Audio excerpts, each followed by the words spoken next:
आप ध्यान रखिएगा, दोष दो प्रकार के होते हैं। इसको भी हम देखना बहुत ज़रूरी है, क्योंकि कई लोग ऐसे समझते हैं कि पितृवों यानी हमारे माँ बाप, दादा दादी, पूर्वजों का बराबर ध्यान नहीं रखना, उनके उनके अपमान करना, यही पितृदोष या पितृशाप का कारण बनता है, ऐसे सोचते हैं। ये तो है ही, एक प्रकार से आप अपने माता पिता का अपमान करना, उनको सही ढंग से नहीं संभालना, उनकी इच्छाओं की कदर नहीं करना, ये सब पितृदोष का कारण बनता तो है। लेकिन एक प्रकार से जो बहुत पुराने पीढ़ियों के पितृ भी हमारे घर में जब पितृपक्ष में आते हैं तो वो देखते हैं कि हमारी कुल परंपरा के अनुसार आज ये बच्चे जी रहे हैं कि नहीं। कई अच्छे शाकाहारी परिवार आज मांसाहार करना शुरू कर लिए हैं और मांसाहार खाते हैं, मांस, मछली, अंडा आदि खाते हैं। तो आपने तो अपने पूर्वजों का कोई अपमान नहीं किया, माता पिता का अपमान, दादा दादी का अपमान नहीं किया। आपको लगेगा कि हमने आदर पूर्वक उन सबका ध्यान दिया, फिर मुझे क्यों कोई दोष लगेगा।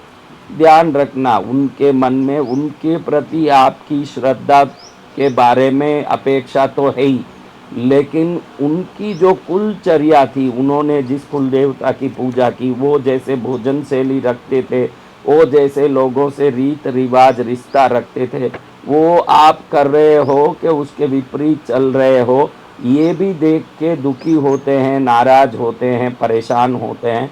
क्योंकि उनमें वो भावनाएं बहुत होती है कि हमारे बच्चे हमारे कुल परंपरा के अनुसार जिए, हमारे कुल में जैसे रीत रिवाज चलता था उस रीत रिवाज का पालन करें, ये इच्छा भी उनमें बहुत रहती है। इसलिए जो लोग अभी शाकाहारी परिवार हो, उसमें आप मांसाहार चालू कर दिए हों, मांस, मछली, अंडा चालू कर दिए हों, या कोई उत्तम कुल में जन्मे हुए अब दारू पीना, नशा करना चालू कर दिए हों, तो ये सब भी उन पूर्वजों की आत्माओं को बहुत नाराज करता है।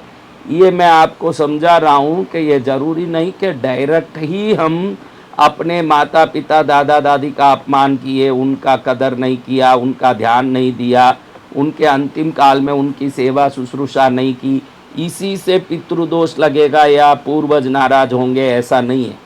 हमारे कुल परंपरा का आचरण, संस्कार और वो कुल परंपरा के लायक का भोजन शैली, वस्त्र शैली, भाषा शैली, जीवन शैली, रिश्ते नातों के साथ संबंध, इसमें अगर हमने कोई बदलाव किया है तो ये भी उनको नाराज कर सकता है। ये बात मैं आपको इस जगह पर कहना चाहता हूँ ताकि आपको ये समझ पड़े कि उनके प्रति हमारी जो उदासीनता है, उनके प्रति हमारी उपेक्षा है, ये भी हमको परेशान कर सकता है। लेकिन अगर आपके खान पीन बदल गया है, आपका जीवन शैली बदल गया है, अब आप किसी को कोई इज्जत नहीं देते हो, अपनी मर्जी जैसे चलते हो, तो भी ये पितृ नाराज होते हैं, क्योंकि उनको अपने रिश्तों में, समाज में, अपने अड़ोस पड़ोस में प्रेम रखना, उनके साथ मिल के चलना, भोजन में सात्विकता रखना, ये सब उनको अधिक पसंद होता था। और इस बात में आज हम चूक जाते हैं तो उससे भी वो नाराज होते हैं। तो इस प्रकार से उनकी नाराज़गी उनके प्रति हमारी उपेक्षाओं के कारण भी हो सकती है, जीवन शैली में आई हुई बदलाव के कारण भी उनका नाराज़गी हो सकता है। ये दोनों प्रकार से वो नाराज़ हो सकते हैं।